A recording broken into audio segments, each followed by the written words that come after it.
রফিকুল বলেন, বর্তমানে এই গ্রামে প্রায় ২৫ থেকে ৩০টি শেড রয়েছে। অন্তত ২০টি খামারের নামে এসব শেডে সারা বছর অন্তত ৩০০ থেকে ৪০০টি উন্নত জাতের গাভী পাওয়া যায়। প্রতি মাসে কমপক্ষে ৩০০ থেকে ৪০০টি দুধের গাভী দেশের বিভিন্ন জেলায় সরবরাহ করা হয়।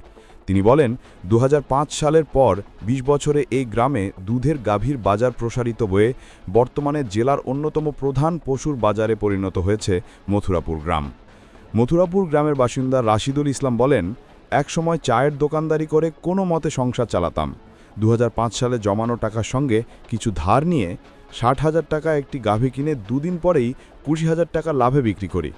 পরে চায়ের দোকানের পাশাপাশি প্রতি সপ্তাহে একটি দুটি গাভী নিয়ে এসে বিক্রি করতাম।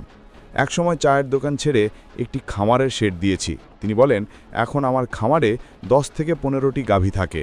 প্রতি মাসে অন্তত ১২ থেকে ১৫টি গাভী বিক্রি করি। এতে মাসে ১ থেকে ১.৫ লাখ টাকার লাভ হয়। খামারে গাভী আনা ২ থেকে ৩ দিনের মধ্যেই সাধারণত সেগুলো বিক্রি হয়ে যায়। মথুরাপুর গ্রামের জনি ইসলাম বলেন, প্রায় ১০ দশক আগে আমি ডিপ্লোমা ইঞ্জিনিয়ারিংয়ে ডিগ্রি অর্জন করি। সেই সময় ১০-১৫ হাজার টাকার চাকরির পেছনে না ছুটে আমি একটি খামারের শেড খুলে শুরু করি গাভীর ব্যবসা। গ্রামে ঘুরে সেরা জাতের গাভী সংগ্রহ করে খামারে এনে উন্নত পরিচর্যা এবং ভিডিও আপলোড করি খামারের পেজে। এরপরই ক্রেতারা ভিডিও দেখে যোগাযোগ করেন।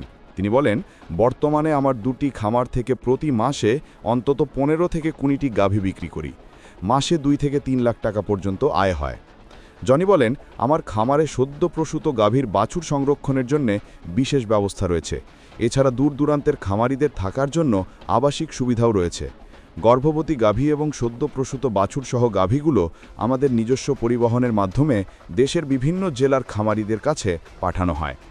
সিলেটের মৌলভীবাজারের খামারি নূর মোহাম্মদ বলেন, একসময় খামারের গাভী কিনতে দেশের বিভিন্ন অঞ্চলে দিনের পর দিন ঘুরতে হতো।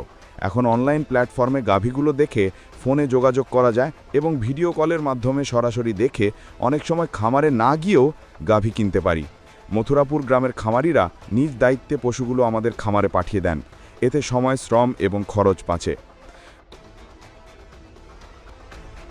পাবনা জেলা প্রাণী সম্পদ অধিকর্তা মোহাম্মদ জহুরুল ইসলাম, পাবনা জেলা গত কয়েক দশকে দেশের অন্যতম শীর্ষ গবাদি পশু উৎপাদনকারী অঞ্চলে পরিণত হয়েছে। বর্তমানে এ জেলায় প্রায় ৯,৬৬৫টি রেজিস্টার্ড খামার এবং গবাদি পশুর সংখ্যা প্রায় ৮.৫ লাখ। প্রতি মাসে ২৫ লক্ষ লিটার দুধ উৎপন্ন হয়। জেলার চাহিদা মিটিয়ে পাবনার গবাদি পশু এবং দুধ দেশের বিভিন্ন জেলায় সরবরাহ করা হয়। তিনি আরও বলেন, পাবনার